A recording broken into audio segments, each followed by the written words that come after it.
I noticed that the New York Times had labeled your article as opinion, even though there are definitely like facts and statistics to kind of corroborate this, genocide, I'll call it what it is. So I kind of just wanted to know what you thought that this had for the future implications of how this genocide is reported and how that plays into the opinions, as we see that people are continuing to kind of sway, but how does this kind of stunt people's opinions and keep them rooted in their prejudice almost? In July of 2024, we wrote a letter to the Biden administration, me and 44 other American healthcare workers who had been in Gaza or who worked in Gaza, just detailing what we saw.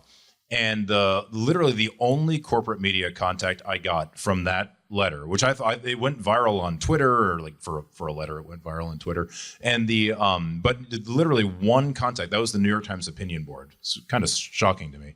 The visual opinion team reached out to me and asked me if I would write a more in-depth thing based on a poll, like I mentioned. I didn't think much about the fact at the time that it was an opinion piece instead of a news piece, and but yeah, it's kind of interesting because nothing seems to actually cross over that barrier.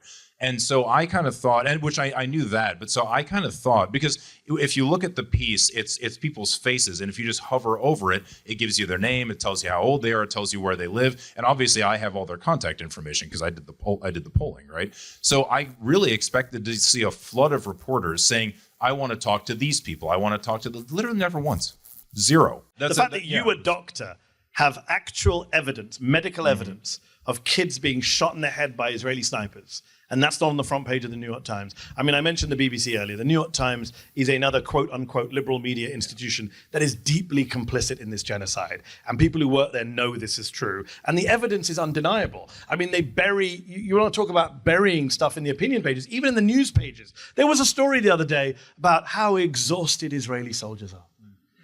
Because it's so exhausting doing genocide.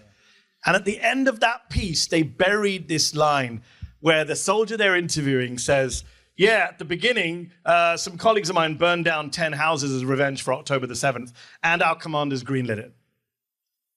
It's like the penultimate paragraph of a news story about exhaustion. Why is that not the lead? Right. We have an Israeli soldier telling us that war crimes were done. We have a named on-the-record soldier buried at the bottom. You'll remember UNRWA employees who were taken and tortured, like the doctors you saw in this film. They did an entire story about this, and at the very end, they buried the story that people have died in Israeli detention after being raped. Male detainees have been raped to death.